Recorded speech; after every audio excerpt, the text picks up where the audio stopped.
Well, I haven't done nearly as much work on the Afghanistan resettlement program as our speakers today have.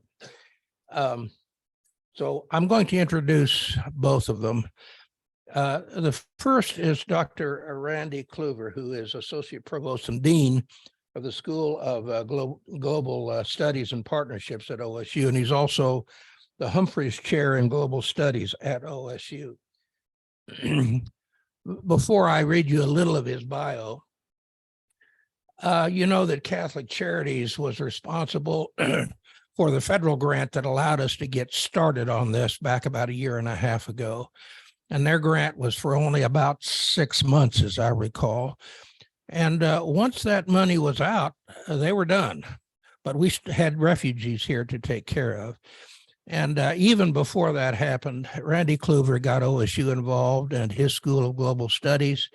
And because of that, we have what I consider to be one of the nicest success stories to tell. And he and our other speaker are going to tell us about that today. But I just wanted to let you know that he has been instrumental in this whole program, picking up the pieces and hiring some more staff that he got some grants from.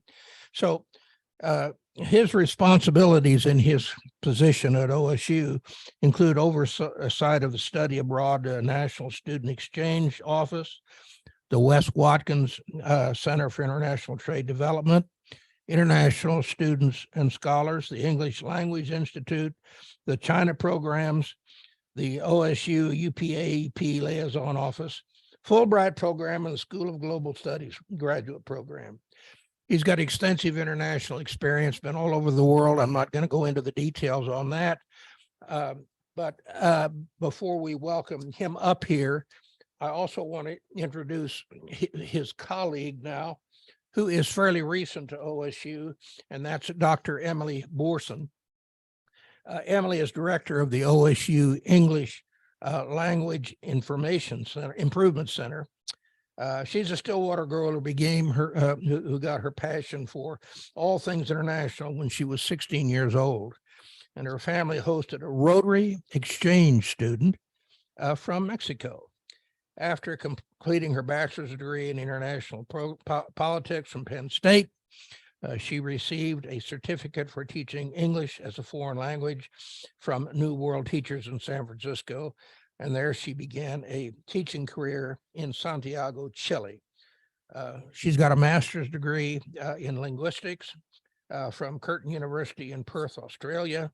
And she received her PhD in 2008 in English from Oklahoma State University, specializing in TESL linguistics. I'm going to stop there. I could read more, but I don't want to take any more time up. We're going to have Dr. Kluver go first. And if he likes, he might want to say a few more words about Emily that I've left out. Please welcome Dr. Randy Kluver.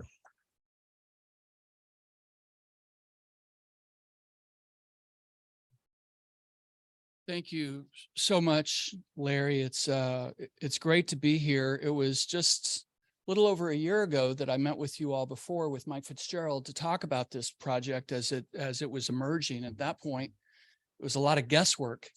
Now we've been at it for a year, and we've got some amazing success stories. We still have struggles. I do want to just mention Emily grew up in Stillwater, and I hired her to do a different job. But when she stepped into that job to run the English Language and Intercultural Center, she also inherited the oversight of the Afghan Resettlement Project, and she's just done a fabulous job. But I really do want to thank this group and this community. It's been an amazing year. It's been about a year and a half since Kabul fell, and about a little over a year since the first Afghans began to arrive in Stillwater. I think that the significance of that shouldn't be overlooked. We have students in Stillwater Public Schools. We have students at OSU. In Afghanistan, had they remained, no girls would be able to go to school. No women would be able to go to university. No women would be able to work. And this community has absorbed over 60 Afghans who have a chance at a very, very different future. So thank you. I just want to thank the community for that. It's not been without struggles. There have been some setbacks, but overall, 60 people are moving forward with their lives. Okay. You remember fall of 21, we partnered with Catholic Charities of Eastern Oklahoma to welcome 72 Afghan. A number have left the city, but a small number, this is one of the things we'll talk about a little bit later. CCEOK did provide the initial resettlement services. And when we began talking about how this partnership would work, I have to admit, I did not know that Catholic Charities contract was only 90 days. Yeah. And so had I known that, we might have had a different conversation, but along towards the late spring, we realized that Catholic Charities actually only had a 90-day contract, and there had to be something to happen to move forward after that. Well, by that time, we had 70 Afghans in town. So what do we do now? And so we talked with folks across the community, and what ended up happening is the School of Global Studies and the ELIC became, for lack of a better term, a refugee resettlement agency. We were able to do that with the generosity of local people. St. Francis Xavier Church has been absolutely instrumental. Most importantly is, of course, the state's Department of Human Services. And we've invited Mark to come with us today. He's been absolutely indispensable in keeping this effort moving forward. OSU did offer up some of our resources. We provided some housing, 19 apartments, and then as well as some others who settled elsewhere in the city. The ELIC, of which Emily is running that, really did the lion's share of the work. And the Wes Watkins Center, I actually, back in the spring, I was calling it Little Kabul because we had so many Afghans. We only had the fire truck called out 3 times because children were pulling fire alarms, which to me was a success. We did have to have a stern talk with those children. Okay. But also Stillwater Public Schools. Stillwater Public Schools just did a phenomenal job of really absorbing and making those children feel welcome. And so we really have seen, we've got folks that are well on the path to integrating within the US. One of the things I told you a year ago when I met with you is when I was young and my family had helped to bring Vietnamese refugees into my hometown of Clinton, Oklahoma, within a year, most of the Vietnamese had gone because there was no place for them. They were not welcome. They did not have the opportunities to learn English. They did not have the employment opportunities. The fact that we brought in 72 refugees and we still have 62 is a phenomenal win for us. These will become productive members of our city. They really will be. And I hope that at some point you get to introduce yourself to them and get to know them because you'll love their stories. The Wes Watkins Center has served as the overall hub. Believe me, it's been an amazing place. It was pretty quiet when I first got to the Wes Watkins Center 5 years ago, and now it's just a very different place. And the presence of the Afghans has really made a big difference. OSU Transportation provided access to the campus network. We have created, in collaboration with the OSU Foundation, a scholarship account. We now have 4 students studying at OSU, 2 undergrad, 2 grad. We have more on the pipeline. We have more who would come if we had the funding. So we are actively soliciting donations. This is actually Kara's job, but let me just say, we really still need funding for the students to study here. But again, I just want to follow up the entire OSU community, and Stillwater has just been absolutely instrumental in moving this project forward. And so I think the community bears the credit for this. On the national front, it has put, and this is not the reason we did it. We did not do it for attention. We did it because it was the right thing to do and there was an immediate need. But we have gotten a lot of attention for it alongside a number of other universities who've really stepped forward.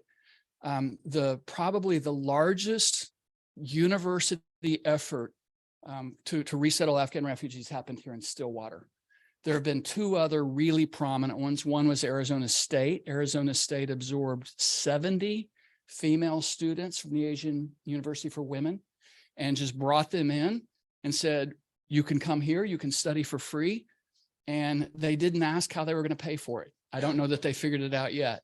But that was a huge effort. Michigan State, I think, is also heroic. They actually chartered a jet plane, flew into Afghanistan, and took all the people who worked for them and brought them out. So, but there are a number of universities who've really stood up, but OSU is one of those recognized as a real leader in this. We've joined this network called the Welcome Campus Network, which is universities from around the nation who are engaged in this effort. We've also got a relationship with a relatively new organization called Every Campus a Refuge, which again attempts to look at the resources of university campuses and see how can we deploy those resources to really help in this effort. I want to tell you just one story, and I don't know if I told you this, guys, when I met with you last time, but when this effort was announced, we actually were getting some pretty negative feedback, and particularly from parents who were concerned about the safety of their children. And one parent in particular wrote to Dr. Shrum and said, why are you bringing terrorists to our campus? Why are you bringing men who hate women and men who want to kill other people? Why are you bringing them to our campus? And of course, that's complete misreading of the situation, but there was concern, there was fear. Dr. Shrum, her office contacted me and said, would you like to take the first crack at responding? And so I crafted some talking points to send back. And then afterwards, they sent me the letter that Dr. Shrum actually sent. And I saw something in the letter that I didn't write. So it either came from her or one of her staff, but she said, look, these people are culturally different from us, but they need us. And this is what a land-grant university does. And I was so heartened by that. I didn't suggest that language. It was Dr. Shrum said, this is the need of these people. This is the need of the state. And we're going to step into that. So where we are now, and I'm going to finish here and turn it over to Emily, because of the infrastructure that we've built, because of the things that we've learned and the skills that we've developed, we've been asked by a number of national organizations to continue this effort, not just with Afghans, but with other refugees. You know, there's a huge issue right now with Ukrainian refugees, with other refugees from around the world. And as much as I wish there were no problem with refugees, as much as I wish we didn't have refugees anymore, that the world was a safe place where that didn't happen, that's not the world we live in. And so we are looking at the long-term viability of keeping this effort going, not to the same scale. What the last year has been a little overwhelming for all of us, I think.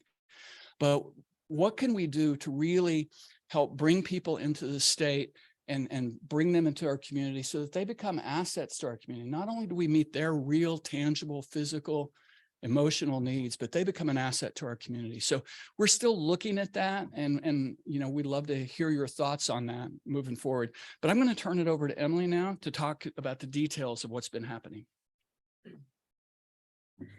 Thank you. So Dean Kluver has given an overview, and I'll just share some stories about kind of what's been going on. As was mentioned, I stepped in August.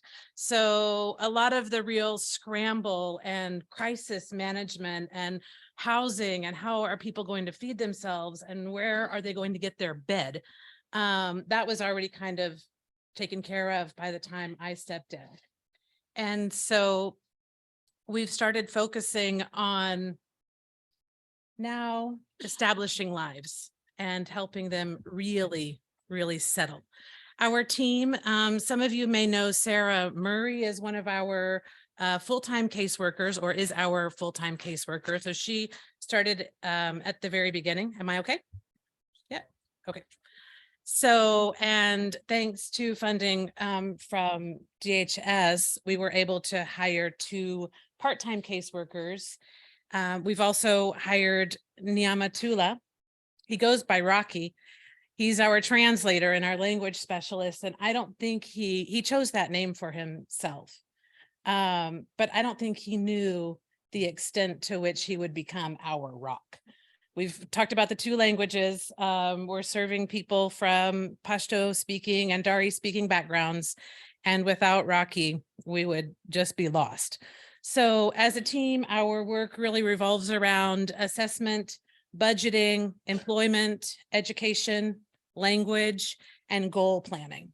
So when they first came into the center, we did comprehensive assessments and determined their strengths and their weaknesses, their barriers, and started making plans to help them overcome some of those barriers. And for most of them, it was learning the English language. So although I inherited a side gig to directing the English language and Intercultural Center, it's well placed with us in the ELIC.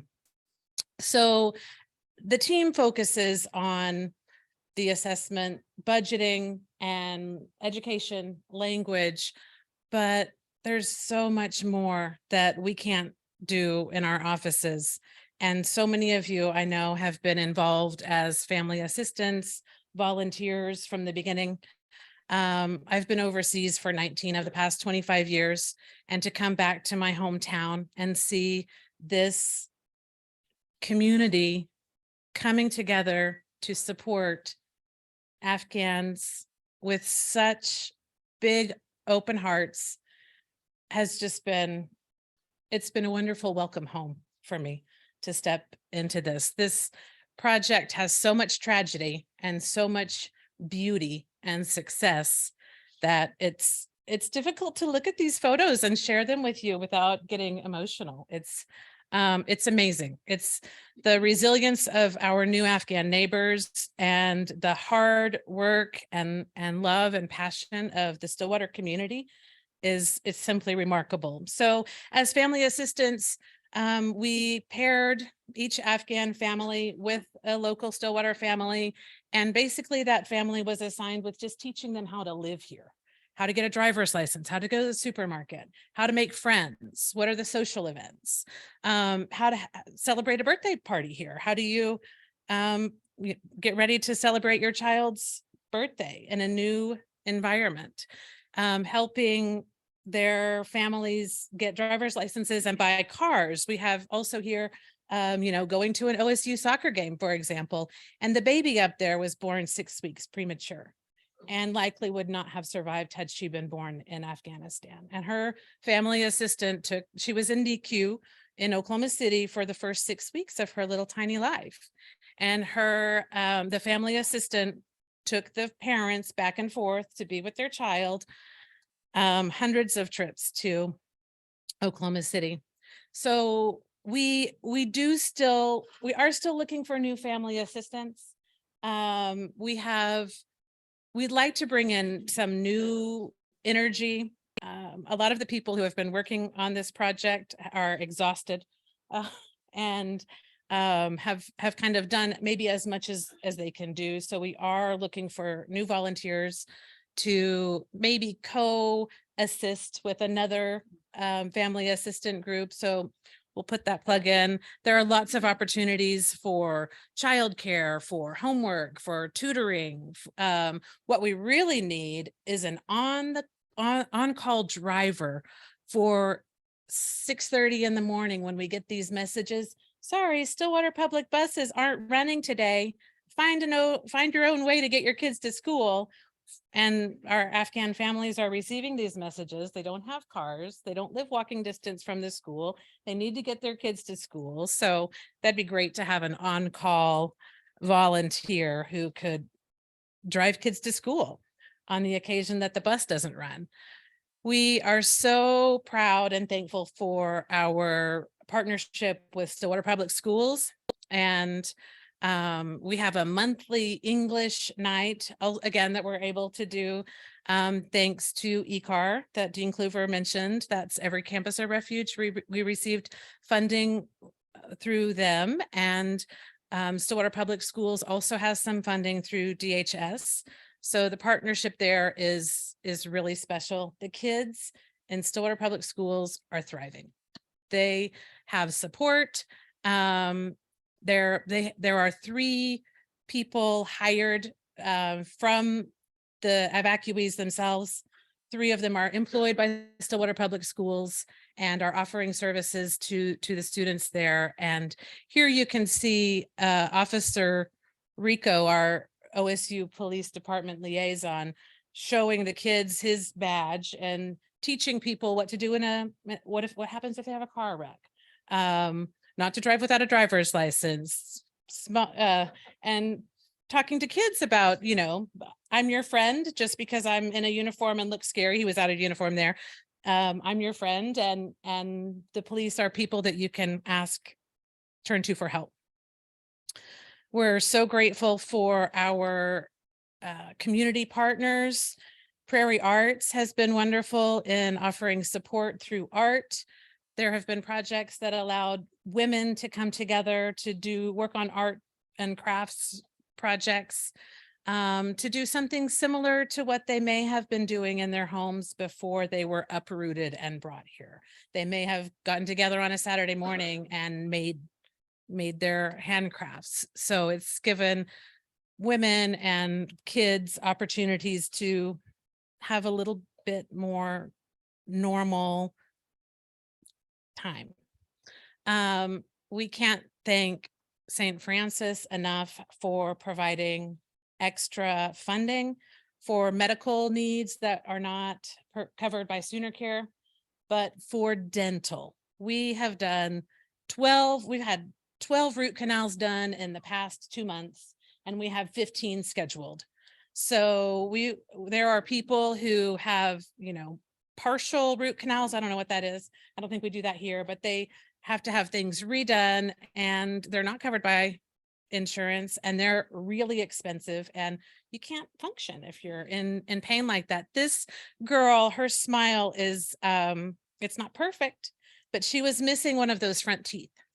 And so she's 15, and she was at the junior high trying to make friends without a front tooth as a 15-year-old girl.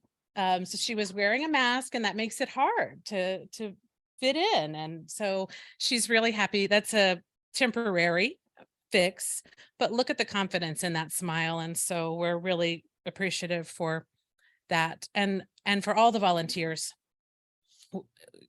We're able to give childcare for our English classes so that stay-at-home moms can come and learn English and bring their kids. And we have a room with volunteers so that they can study while their kids play safely. And I just went to a conference for directors of intensive English programs in Texas last week. We are certainly the only program offering childcare for their students. So all in all, I think our new neighbors are really doing well. Our good news is, so we started with 72. Sorry, we started with 72. We've had 10 out migrate, and most of those 10 who out migrate have been single men who have gone to find factory work. So they can make a higher hourly wage. They have virtually no language skills, probably illiterate in any language. So factory work is their best options, and they've gone to places that have bigger factories than Stillwater. Of the 62 we still have here, 25 have full-time employment, 3 have part-time employment, and those are also students. As Dean Kluver said, from our program, we have 3 at OSU, and 22 are thriving in Stillwater Public Schools. We have 8 school-aged kids who stay at home with their moms. We offer classes. We offer a Mommy and Me class Monday, Wednesday, Friday morning, so the stay-at-home moms can bring their kids and come learn English in our center. So from those 62, we have only 2 who are unemployed. One's an 18-year-old high school student who is searching for work. And then we have 1 who is just difficult. So of the 62, I think, and he is a typical teenager. Yeah. So let's see if I missed something. Yeah. Okay. So the challenges we face now are, or soon to be, are housing. So OSU has offered this space for 19. We have 19 units occupied by Afghans. So one of those families out migrated. So we have 18 now on campus, and their housing payments will end, and their contracts with OSU Housing will end May 31st. So that's a new obstacle. We've just gotten them settled in. And now they have to move. So we're looking for affordable housing. We have some legal challenges. So not all of our Afghans have been assigned the pro bono attorneys that we thought we might have assigned to them by now. The clock is ticking. So we are looking for pro bono attorneys. That's a big ask. We're looking for affordable housing, preferably on Perkins, walking distance to the Walmart. And Dean Kluver, would you like to talk about the scholarship fund? No. Okay. Okay. So sorry for skipping around there at the end. So our asks from the community are still, we would like to bring in new volunteers. We would like to have more or fresh energy to work with the housing assistant or the family assistant, and any legal advice. So it doesn't have to be a pro bono attorney, but anyone who has some time to fill out forms. We have upcoming forms that are going to be higher workload than our current caseworkers are going to be able to manage. And so we'd be very grateful for any support, anything you know about affordable housing. And we'd like to invite you next week. We have Dia Abdo will be as part of the global series in OSU Global, and she'll be talking about the global refugee crisis and what it means for us. So that's next Thursday, February 16th at 5:30. Before I take questions, I have a list here of how very many people we have to be thankful for. And there are too many to mention. The list goes on. And now I've included contact information here. Yeah. Left it off this list, but Rachel and Our Daily Bread has been absolutely phenomenal.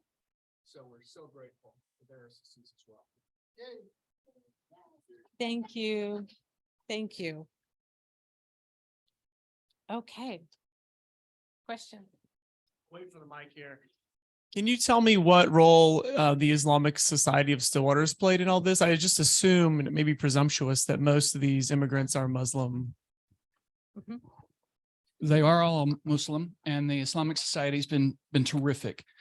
They held a clothing drive early in the event.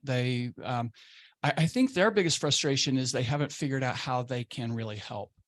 As you can imagine, many of the refugees are not entirely happy with Islam because of some of the things they've endured. That doesn't mean they're walking away from the faith, but as a result, the Islamic Society has been very willing to open their space and to provide assistance when they can. They haven't felt that they've been able to give as much help as they would like, though. But I think on an individual basis, they've been pretty involved. So anything you would add to that? They have opened their center. So during our English classes, the caretakers can take the bigger kids across the street to use their basketball court and things like that. So they're doing what they can.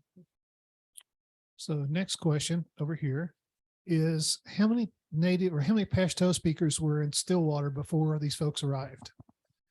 Did we have any? We had a couple of people from Pakistan who had some background in Pashto. Okay. So just a few. I'd like to, one quick follow-up. The shawl you're wearing, is that an Afghan shawl by chance? It looks like one, but I don't think it is. Oh, bummer. Okay.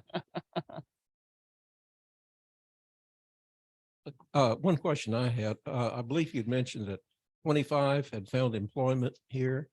I was just wondering who the major employers were and what type of work were they able to find? You go ahead. Probably know better Okay. than I do. So we have 5 at OSU dining. We have 4 at Stillwater Medical. We have 3 working for the city of Stillwater. We have 4 working for 5, sorry, Stillwater Public Schools. We have 2 in our center, Kicker, Chick-fil-A. Chick-fil-A, and I'm leaving some out that only have maybe 1 employee. Yes, sir. Maybe not current.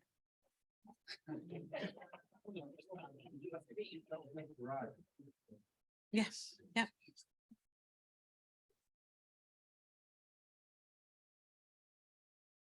Jimmy, right before you get up, I just want to say that, sorry. I worked in the School of Global Studies and Partnerships for 5 years and was a part of this initial resettlement effort. It's amazing. What Dean Kluver does comes from the heart. It really does. He's personally impacted by this. And I've never worked for a more kinder man whose heart is fully in it. And now I'm at the Oishi Foundation and they briefly mentioned the scholarship. So I'm going to do a call for table donations and I can take those back to the foundation when I leave here for the scholarship program. So everyone, please pull out your money and put it on the table and we'll get that into the scholarship fund. Thank you.